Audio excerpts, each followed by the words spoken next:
कायदे आज़म जिन्ना अली को तो सब लोग जानते होंगे, जिन्होंने अपने बलबूते के दौर पर पाकिस्तान एक नया राष्ट्र को ले लिया। जिन्ना एक बड़ी ही बाद में एक कठोर बनते गए, लेकिन शुरुआती दौर में सबसे पहले इनका जन्म कराची में होता है, जो अखंड भारत के पाकिस्तान में पड़ता है। और इनकी निजी जो नज़दीकी पढ़ाई हुई, बचपन की पढ़ाई, वो मुंबई में हुई। आपको यकीन हो कि कराची के राज्य में पहले पड़ता था मुंबई। और इनकी आगे की पढ़ाई जिन्ना की वो लिंकन कॉलेज लंदन में हुआ, कानून की पढ़ाई। और इन्होंने वहाँ पर जा कर के बैरिस्ट्री की और देश के जाने माने टॉप वकीलों में अपने वक्त में आते थे। भारत के सबसे टॉप वकील आते थे। CR दास उनके चेले, आप यही समझ लीजिए। आप CR दास छोटे पड़ते हैं, उनसे बहुत सीखा था CR दास ने। और अपने वक्त के ऐसे टॉपर वकील थे कि अंग्रेज़ जज भी एक बार अपना कॉलर ठीक कर लिया करते थे कि जिन्ना इस केस को लड़ने वाले हैं। जज भी कमर कस लेते थे कि जिन्ना आ रहे हैं। और शुरुआती दौर में देखा जाए तो जिन्ना जो है एक बहुत ही सेकुलर राजनीतिक थे। आपको याद होगा कि तिलक ने जब 1894 में गणपति महोत्सव मनाया था, शुरुआत किया था, अंग्रेज़ों के ख़िलाफ़ एक अभियान था वो। और 1897 में शिवाजी महोत्सव किया था, तो उन्होंने कहा था कि तिलक से काफ़ी दोस्ती थी जिन्ना की, कह रहे यार तुम जो ये जो अभियान चला रहे हो, गणपति महोत्सव, शिवाजी महोत्सव, अरे मुसलमान तो कट रहे हैं इस पर्व को मान करके, मुसलमान तो छटते जा रहे हैं। तो तिलक ने भी माना था कि यार मिस्टेक हमसे हुआ है, हम तो जनसमूह के लिए बटोरने के लिए, अंग्रेज़ों के ख़िलाफ़ अभियान करने के लिए, हिंदू आबादी ज़्यादा है तो हिंदू को हमने एक करना चाहा, अब अनजाने में हमसे गलती हो गई है, इस चीज़ से मुसलमान अलग हो रहे हैं, मैं समझ नहीं सका। खैर इन सब उपद्रवों के बीच में हुआ क्या कि गणपति महोत्सव और शिवाजी महोत्सव में काफ़ी भारतवासी एक होकर के धर्म के नाम पर एकता दिखाया और अंग्रेज़ों के लिए वो सरदर्द हो गया। अंग्रेज़ों ने क्या किया कि देशद्रोह का मुकदमा चलाया आपको तिलक पर, और तिलक को जेल हो गया। काफ़ी लंबा देशद्रोह का जेल होता, पर जिन्ना उनके वकील रहे। ये 1908 की बात है कि जिन्ना वकील रहे और वकालत में उन्होंने बड़ा अच्छा प्रखर बहस किया। फिर भी उनको मांडले जेल में सज़ा हुई 6 साल की। और तिलक वापस आते हैं वहाँ से 6 से 8, 6, 13 यानी कि 14 में वापस आते हैं वो। 1914 में तिलक वापस आए।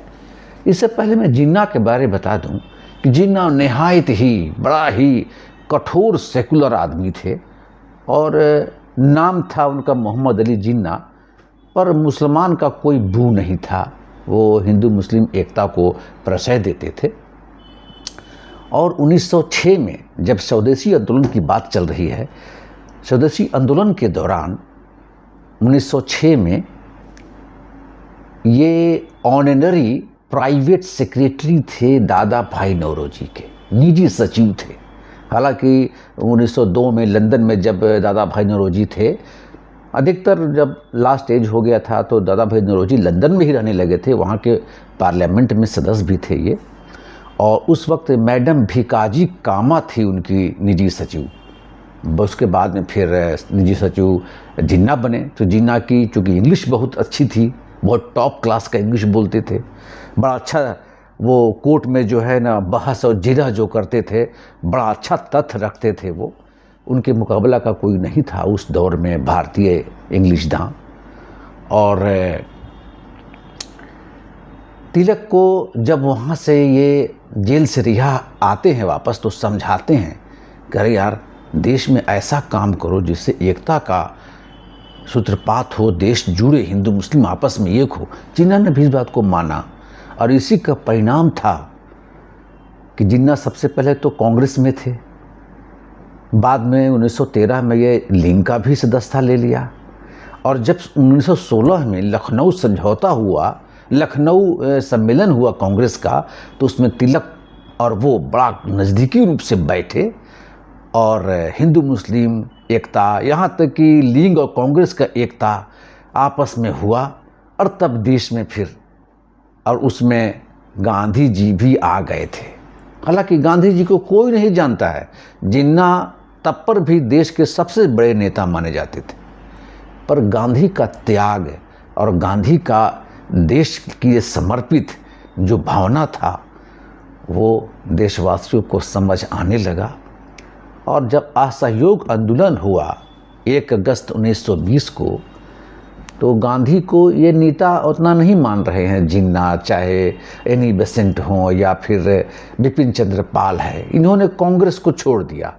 जिद में भी हो सकता है कि गांधी की छवि बढ़ रही है। चंपारण सत्याग्रह, 3 सत्याग्रह गांधी का भारत में सफल हो गया था, और असहयोग आंदोलन में जिन्ना हट गए, एनी बेसेंट हट गई, फिर आपको बिपिन चंद्र पाल हट गए, तो ये सब बड़े बड़े नेता थे।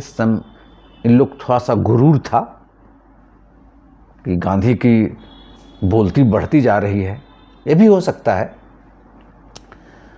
और फिर बाद में टाइम बाय टाइम होते गया, समय बाय समय बीतता गया, और जिन्ना जब 1938 में मोहम्मद इकबाल का डेथ हो जाता है, उसके बाद से जिन्ना पर किसी का कमांड नहीं रह जाता है समझाने का, और जिन्ना हो जाते हैं हम लड़के लेंगे पाकिस्तान।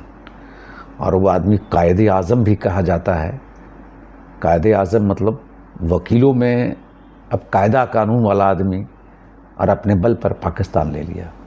पाकिस्तान का कोई बातचीत नहीं थी, और इस तरह से अपना लीडरशिप उसने दिखा दिया।